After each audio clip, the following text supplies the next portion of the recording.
Hello friends, my name is Santosh Shah and you are watching learn English with fun. ये है आज की हमारी spoken English practice class 2। Class 1 में हमने ऑलरेडी डिस्कस कर लिया है इज एम आर को यूज करके कैसे बेसिक सेंटेंसेस आप अपनी इंग्लिश स्पीकिंग जर्नी शुरू कर सकते हैं। आज के इस लेसन नंबर 2 मतलब कि स्पोकन इंग्लिश प्रैक्टिस क्लास 2 में आज आप सीखेंगे कि कैसे आप इज एम आर को ही यूज करके अच्छे से एडवांस लेवल की बातें आप बना के कर सकते हैं। अब चलिए वही सीखने के लिए आपको इस वीडियो को पूरे अंत तक जरूर देखना होगा और if you watch this video till the end you will enjoy and learn so many things. आपको बहुत सारी चीजें यहाँ पे सीखने को मिलेंगी। So watch this video till the end. Now let's get started. So in the practice class 1 we talked about all the formats of SMR। SMR को यूज करके प्रेजेंट में कैसे आप छोटी मोटी बातों को पूछ सकते हैं और बता भी सकते हैं, वो सारी चीजें हमने डिस्कस कर ली हैं वीडियो नंबर 1 में। आज की इस वीडियो में हम केवल उसके एडवांस्ड स्ट्रक्चर्स को डिस्कस करेंगे और मैं बताऊंगा, आपको फील करवाऊंगा कि कैसे उनको आप यूज कर सकते हैं अपने डेली लाइफ कॉन्वर्सेशन में। लास्ट क्लास में मैंने आपको 2 फॉर्मेट बताया था क्वेश्चन पूछने के लिए। एक फॉर्मेट था कि आपको यस नो टैप जब क्वेश्चन पूछना है तो कैसे पूछेंगे, क्या आप एक स्टूडेंट हैं, आर यू अ स्टूडेंट, ये फॉर्मेट। इसके लिए फॉर्मूला ये था is am are plus subject plus object. ये फॉर्मूला आप जहन में बैठा लीजिए, इसको भी यूज करेंगे आज के ही क्लास में। तो इसके हिसाब से आप सेंटेंसेस कैसे बनाए जाते हैं, क्या आप खुश हैं, आर यू हैप्पी, क्या वे लोग उदास हैं, आर दे सैड, क्या वे लोग अभी दुखी हैं, are they sad right now.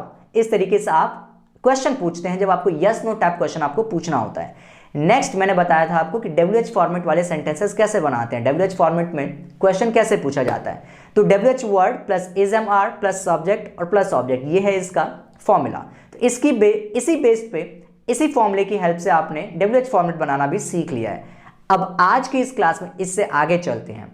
अब कभी कभार ऐसा होता है कि हमें पूछना होता है क्या तुम्हें पता है मेरा भाई कहाँ है। तो यहां पे आपको थोड़ा चेंज करना पड़ेगा। देखिए इसको हम कैसे चेंज करेंगे। अगर मैंने नॉर्मली बोला कि मेरा भाई कहाँ है तो इसे तो आपको बनाना है where is my brother, correct, where is my brother, मेरा भाई कहाँ है।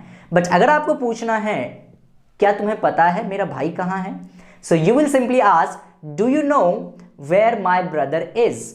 डू यू नो का मतलब आपको पता है ऑलरेडी, राइट, और आई होप कि ये बेसिक चीजें आपको पता होंगी। डू यू नो का मतलब होता है क्या आपको मालूम है या फिर क्या आप जानते हैं, इस तरीके से होता है।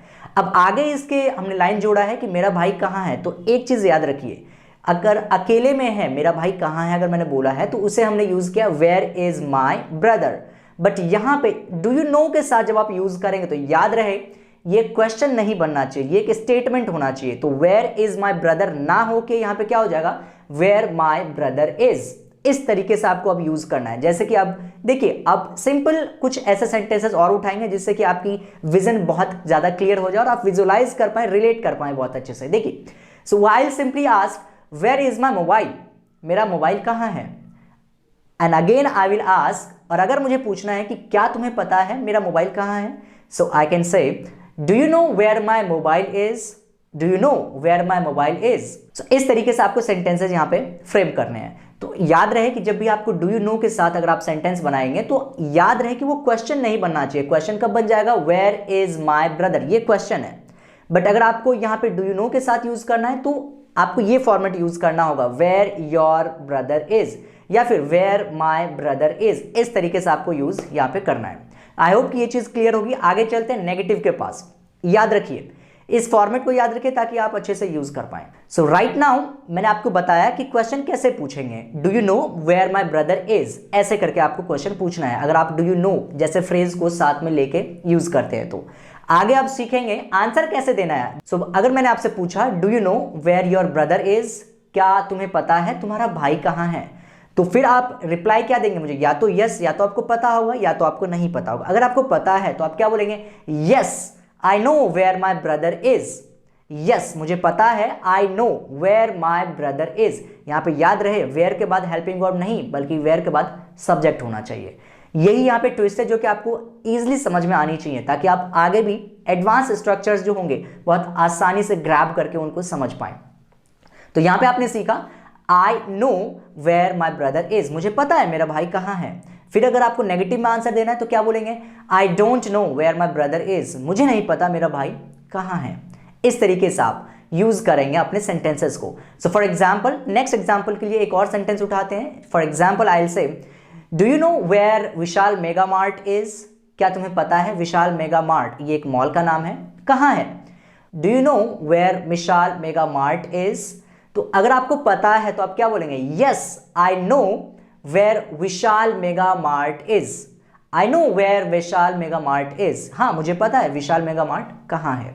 I hope this is clear. Next अगर आपको नेगेटिव में बताना है तो क्या बोलेंगे? No I don't know where Vishal Mega Mart is. No I don't know where Vishal Mega Mart is. इस तरीके से आपको रिप्लाई करना है। Now let's move to WH format sentences. यहां पे भी आपको सेम कॉन्सेप्ट्स यूज करनी है और इसी तरीके से आपको यूज करके आगे की चीजों को बताना है। चलिए कुछ एग्जांपल्स के थ्रू आपको समझाने की कोशिश करते हैं।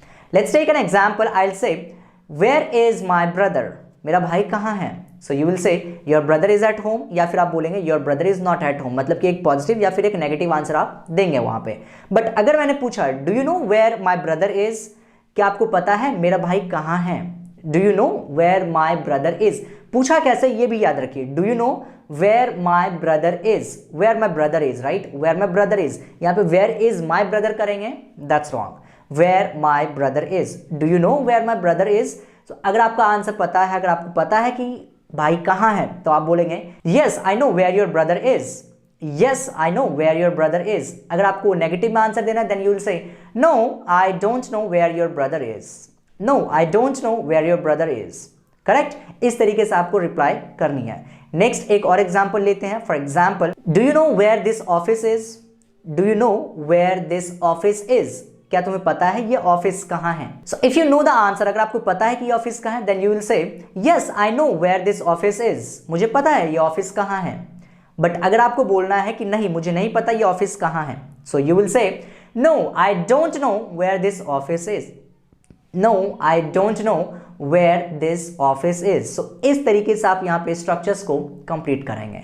आई होप कि एडवांस स्ट्रक्चर्स बोली जाती है, बहुत बार बोली जाती है, जो आपको डिस्टर्ब करती होंगी ना। आई होप कि ये आप सीख चुके होंगे और अच्छे से आप यूज कर पाएंगे ना। आई होप कि आपको सारी चीज़ें यहाँ से समझ में आ चुकी होंगी। कुछ भी अगर डाउट बच जाता है तो कमेंट करके ज़रूर क्लियर कर लीजिए, ताकि आगे के सेशंस बहुत ही स्मूथ चला जाए आपका। वरना अगर यहीं पे प्रॉब्लम आ जाएगी then you will be disturbed a lot, right. आप बहुत ज़्यादा डिस्टर्ब होंगे वहाँ पे। सो इट इज़ बेटर कि आप कमेंट करके ज़रूर पूछ लिए अपना सवाल। अगर कुछ डाउट बच जाता है, कुछ नहीं समझ में आती है, so you can still comment down below this video. I will surely and definitely answer your questions if you ask. बहुत सारे क्वेश्चंस पूछे जाते हैं, आंसर भी किए जाते हैं उसके। बट अगर कुछ डाउट अपने मन में रख लिया then you will be in a great problem. अगर आपने डाउट रख लिया तो आपको बहुत बड़ी प्रॉब्लम वहाँ पे फेस करनी होगी आगे के सेशंस में। सो मिलते हैं आपसे नेक्स्ट क्लास में, तब तक के लिए थैंक यू सो मच।